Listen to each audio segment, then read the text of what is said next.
Welcome to another edition of Beer for Breakfast, ABV. As always, I have Paul Segura from Karl Strauss What's with up? me. Unfortunately, Garrett could not be here. I think those aliens that abducted him before came back for him again. But that's okay. I think we can handle it. I think we can do this. You We down? got this. All right. Well, today we are welcoming Wavelength Brewing Company. Next to me, I have Hans Haas. He is the owner and president. And I also have Josh Smith, who is the head brewer. How's it going, guys? Great. Doing really well. Thanks for coming down from Vista. Thanks for having us. So how long has Wavelength been around for? We're actually coming up on our 3rd anniversary in March. Oh, nice. So, yeah. Congratulations, Thank man. you. Very cool. So Thank you. what's the story behind the name Wavelength? So Wavelength is all about science outreach through craft beer. As we like to say, without good science, you can't make good beer. And a good way to communicate that, we thought wavelength was a great kind of term. The sine wave is part of our logo, and get people interested in science, not just the science of fermentation, but a little bit of everything. Awesome. And you guys are up in Vista. Where can you be found? Mainly in the local area there. We're on tap in mostly Vista establishments, still fairly small on the brew house size, but yeah. You guys are right across the street from where the beer festival is usually held there, right? Right. Yeah, there's What's the name of that festival?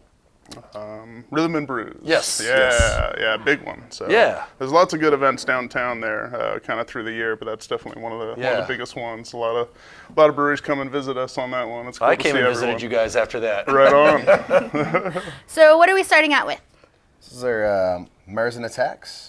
It's a 6% amber lager. Dig the name. I do Yeah, too. Yeah, 6% Marzen. Nice. It's got the malty. perfect color. It's like a light copper color. Smells like a lager, as it should. All Märzens are lagers. It's also got a nice toasty, bready smell, man. Definitely. I do a little Vienna, a little aromatic malt. Excellent. Give it some of that nice malt Not aroma many and flavor. breweries brew Märzens because it's one of those old school beer styles, you know? Well, I feel Kind like of I an only OG. see it like in October, really. I feel like that's usually the time when I see these come Well, out. because there's a thin line between Märzen and Oktoberfest. They're very, very similar, and a lot of people kind of just mesh them together. Throw it all in together. Yeah. Yeah, in fact, there Well, are that was- books, like the classic book styles of beer, kind of says Märzen/Oktoberfest on it. Right. Okay, so there is a difference between the two then, between an Oktoberfest and a Märzen? Or not really? Yeah, I mean, you know, an Oktoberfest should be brewed in March, and Märzen is the German word for March. So the beers are kind of brewed in March, and then they're kind of cellared or lagered over the summer. Back in the day, it used to be in these big ice caves, so they had these great big ice blocks, and the beer would be in these caves with the ice blocks, and they'd be just lagered until October. They'd come out, and you know, for Oktoberfest. Thankfully, lagering's a little easier these days. Yeah, it's way easier with the advent of refrigeration, which is science. Yeah, that's right. Not many caves in Vista. No ice block needed. Anyway, cheers. Yeah. Cheers. Cheers. Welcome to Beer for Breakfast. That's Wow. a tasty beer. Very solid, yeah. So you get the nuttiness and the toast and bread. It tastes like it smells. You say Vienna malt, aromatic malt, A little bit of Munich. little Munich in there Yeah, as Pilsner well. malt. Yeah. How about on the hop side? Noble German hops, Noble German hops, Hallertauer Blanc. Hallertau Blanc. Yeah, yeah. Very nice style of variety of hop. Yeah, yeah. To me, it's always a little bit like honeydew melon or Right. something, you know, or a white wine varietal, Definitely, yeah. like Nelson's kind of used to be. Right, exactly, yeah. Great beer, man. Nice balance Cheers. too. You get the bitterness and the finish, kind of, you know, holding it down, so it's not just super sweet. I love these styles. They're my favorite. Definitely lagers with a little bit of malt presence that makes it nice and clean and drinkable, but has a nice amount of flavor to back it up. So Yeah. definitely one of my favorites. Well, and I would call this, like one of those gateway beers. Yes. You know, that it's not super bitter, it's not super hoppy, but I mean, you can crush a lot of these and it has great flavor to it. Very crushable. Yeah. It's got enough flavor for everybody who drinks beer for flavor, but it's also approachable enough for those who It's still are light new. and clean, but it still has enough flavor to keep you there and keep you interested. So yeah. I think if you're a non-craft beer person too, when you see lager, that's kind of like, oh, it's a little safer for me. You know, it's probably not a bitterness of a double IPA or something big, and it might scare them away. Well, can we go a little bit bigger next? Did you bring an IPA with you by chance? We did. We brought a very fresh IPA that actually just hit the keg 2 days ago? 2 days ago, yeah. Excellent. Nice. I better crush this then. All right. So what is this? It's our Cosmic IPA. Ooh. I like the name. So tell me about this beer. Is it San Diego IPA, West Coast style IPA? It's like a West Coast IPA, hazy. It is hazy, yeah. It is, yeah. Pours with a really good head. 6.5%. It is Citra, Nelson, Galaxy, and a little Amarillo. Those are all fun varieties. They are, yeah, definitely. I expect this to be very orangey, citrusy, tangerine-y, juicy. Definitely juicy. All right. So when you use that term juicy, can you kind of break it down as to what you're meaning when you say that? Because I hear that term thrown around sometimes, but I'm not exactly sure what it means. I think it means different things to different people. To me, it means like fruit juice, especially maybe orange juice or something. Okay. What's it to you guys? Is that kind of the same? Yeah, I'd say to me the hop profile is going to remind you of ripe fruits, or kind of whether it's even a melon flavor or a citrus flavor, like most people. Like a rich, pungent fruit flavor that really comes through. That it's not in the background, but it's right in the front. So. All right. Well. Cheers again. It smells delicious. I do get a lot of that orangey. Yeah. Oh yeah. Actually, do no bittering hops on this. Just all whirlpool. Like a 30-minute whirlpool to really give you that basis of aroma and flavor that really comes through. Not even like a handful of hops to keep the boil down, like some guys do. Nothing, no. Nothing. Yeah. Just no bittering hops at all. Or whatever. Yeah, just a nice 30-minute whirlpool to really bring that all in. Oh, it smells just super hop forward. Well, and at a 6.5, I would say that it's not super strong. You can have a couple of these, but also feel it. After you've had one, you don't feel like like, oh, I need to have another one to get a buzz. IPA. Yes. Yeah. Mm-hmm. So, Hans, what's your background? Or do you have a science background? Like what? Before I got into craft beer, at least professionally, I was a sound engineer and a project manager for a big audio video company. But as far as the science, I've just always been a huge fan, an amateur astronomer. I believe it's something that we need to appreciate maybe more than we do, and beer is a good vehicle for getting that done.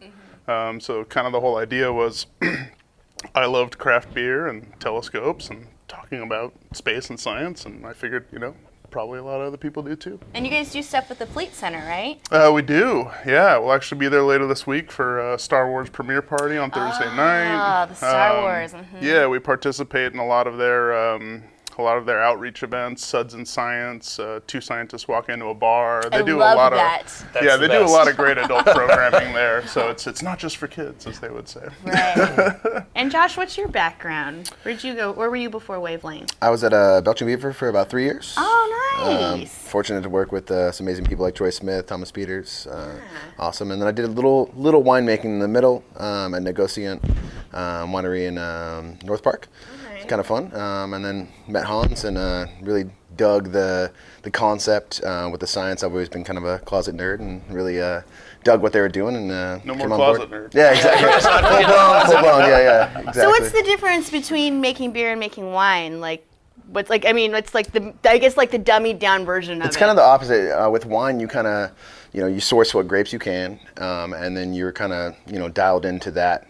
You basically have to deal with what you have. So you're dealing with the pH that you have, and you're trying to maintain wine and make the best possible wine with the given situation you're kind of with. With beer, you get the best ingredients, and you kind of make the best beer you can, and you can source the best ingredients, and so you can kind of go for perfect beer, where with wine you're kind of like stuck to what you have, so it's all about maintaining and keeping over a long time, where beer, you can get the awesome hops and everything like that, and it's all about your dedication and the way you conceptualize the beer that makes it come out. So do you feel like you get to be more creative now? Definitely, yeah. This beer is phenomenal. Cheers, by thank the you. way. So with wine, there's like variability is cool, acceptable, right? Right. That crop turned out really good, the Right. acid or the grape sat on the vine a little bit longer, and that's why the wine tastes like this. But with beer, I think, unless it's a one-off, Right. you've got to try to control as many variables in the brewing process as you can so that every batch of this IPA tastes Consistent, yeah. exactly the same as the prior one. And that's where the science of brewing comes in, Definitely, right? That's where you have to really know what you're doing and tweak what Mother Nature gives you, Right. so that there's no variability. So every Exactly, batch yeah. is the same: alcohol, color, bitterness, everything. And some people really think that craft brewing is more maybe art than it is science. But you really have to kind of go, well, you really have to have a good knowledge of the science to even utilize the art. Yeah. Well, the art part is the conceptual. Like, you conceptualize a beer, you think about what you want to brew, and you write a recipe and all that. That's the art side of it. Right. But the science part comes in when your cellar practices and really having good fermentations and taking the time to care about the details to make it come out well. And that's the science side that really matters. So you can definitely have the art side, but if you don't follow through with all the science parts, you're not going to have the beer that you intended. So, Right. yeah, Amen. definitely important. So anybody can brew a good beer, but making that same good beer time after time after time requires, that knowledge. And that great science. beer, definitely, science, caring about the little small details takes you from good beer to great beer. I think So really this matters. beer, Cosmic IPA, is actually a one-off batch that wouldn't be impossible to repeat, but it'd be pretty darn hard.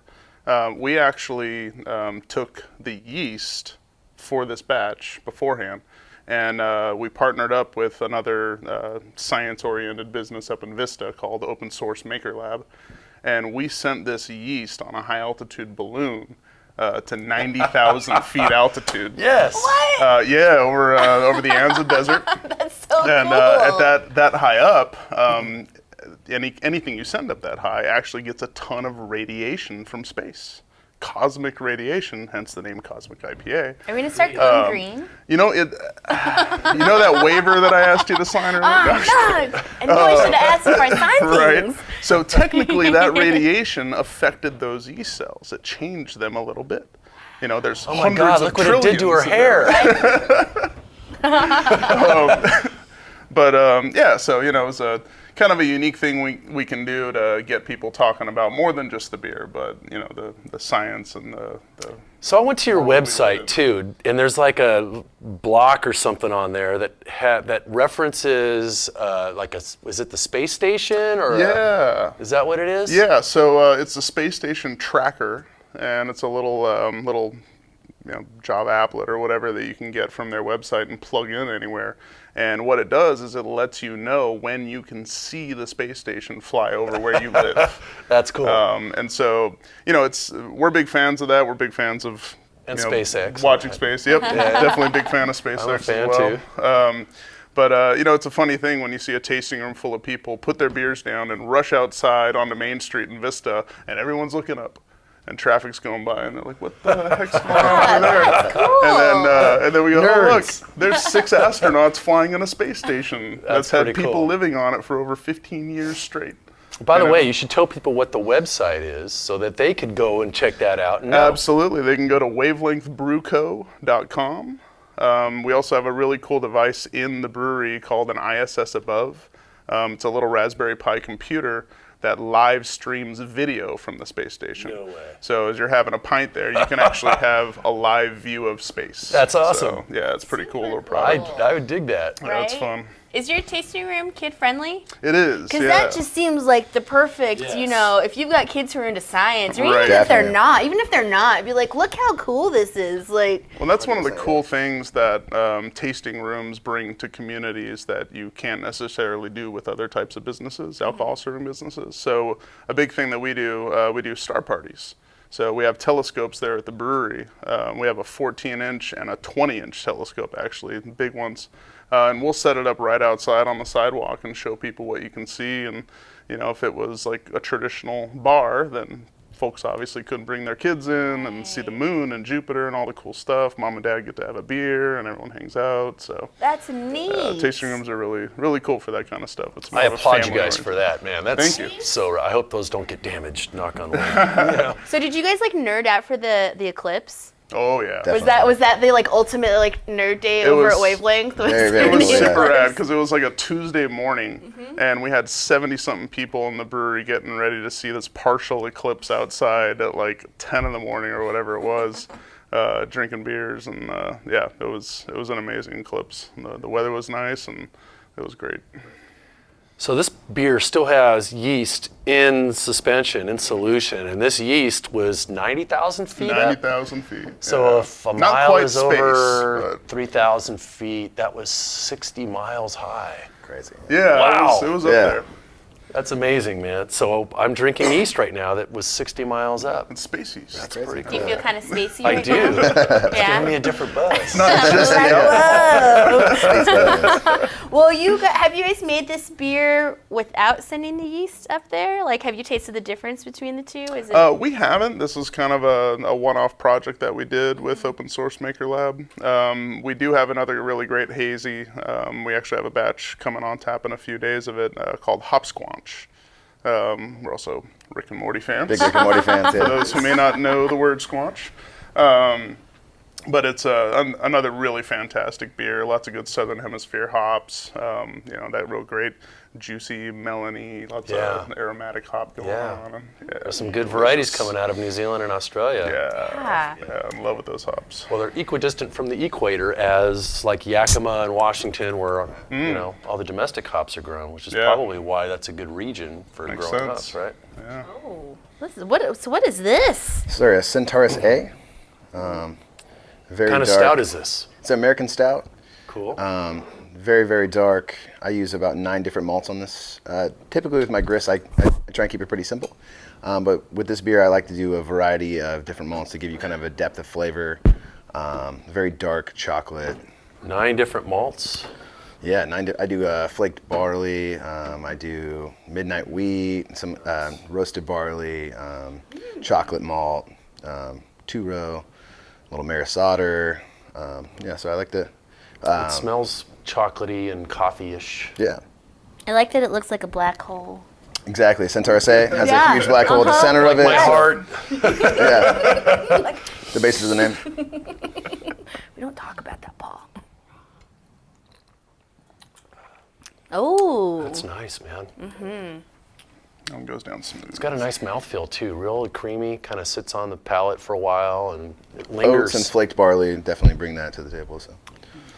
Good mouthfeel. It's got a nice lingering coffee-like flavor. Yeah. Not super roasty though. Right. I use a black patent malt, a little bit of roasted barley, so I definitely want that color and a little bit of flavor, but I still want it to be clean, drinkable, and not be dominated by the roast. Yeah, not overbearing. Yeah, a little bit. I like the chocolate flavor and the the presence of all the different kind of myriad of different malts. Yeah. Kind of give you a depth of flavor, so it's a fun beer. Well, for people who see that, they might get scared, but don't get scared. It's No, you know. it's not it's- super heavy. It's not. And it's only 7% ABV. That's right. So you can drink several of these in a social setting and still have whatever mental faculties you had prior. I mean, I feel like this would be like a great Christmas Eve beer. For sure. It's Christmas Eve. You're sitting around the tree. You're doing other things like whatever. We actually do a 5.5% version of this beer on nitro with coffee, so it's pretty fun. I would love that. Yeah, it's great. It's super easy drinking, and we mix it up with the coffee varietals. Try and do local coffee. Last one we did was Ethiopian coffee that gave it awesome flavor. I was really Which happy with it. coffee house do you use mostly? We've Whatever only you done, spread the love around? I would like to. Yeah, we've only done one version so far, but I would love to do different. Love to work with like Mostra, any of these local coffee roasters. Mostra So does good stuff. yeah, they're fantastic. So I think I'm definitely in the future gonna kind of mix it up and do a lot of local Bird Rock's coffee fun varietals. too. Yeah, exactly. There's some good, some nice boutique roasters in San Diego. They're doing really good stuff. We're pretty lucky to have great beer and great coffee in San Diego. So Yeah. That's all you going really forward, need. yeah, exactly. I'd love to work with all the different amazing roasters in San Diego. So I definitely plan on mixing it up with the coffee for sure. So normally I'd say like this time of year is more conducive to drinking beers like this, but I Definitely, could yeah. drink this year round, I think. Right. And actually it's like 80 degrees in San Diego right now, so it's not really cold weather, but you know, this is a great beer, man. It is a great beer. And all of your beers that we've had here are really clean and really they're distinctive from each other. Thank you. Yeah. It's a good variety also. Is this pretty much how your tap list is? It's just like a good variety of... One of our slogans is like full spectrum beer. So Right. I like to do beers to style and focus on clean fermentations. And I think it's a really important thing to do is try different beer styles and really focus on getting clean, drinkable, clean fermentations, real expressions of those styles. And that's something that's important to me that I really care about. So. Well, I think you've been successful. Yeah. You know, with that. Yeah. Well, awesome, guys. Well, thank you for coming to Beer for Breakfast, ABV. We've got Hans, the president and owner of Wavelength Brewing. We've got Josh, the head brewer over there. Go check them out up in Vista. Check them out up on Facebook. That's where you have all your updates, constantly updating on Facebook. Yeah, that's where we post a lot of our science events and beer releases and a lot of the stuff. So Facebook and, of course, Instagram as well. Very cool. Thank you guys so Thank much you. for coming on. Paul, Cheers. as Yeah. always, it is a pleasure. It's fun to be here. And thanks for joining us for another edition of Beer for Breakfast ABV. Maybe Garrett will be back next week. Maybe not. I mean, did we really miss him? Who? Right? Garrett. Saved them a little bit too. So. Thanks, guys. Cheers. Science!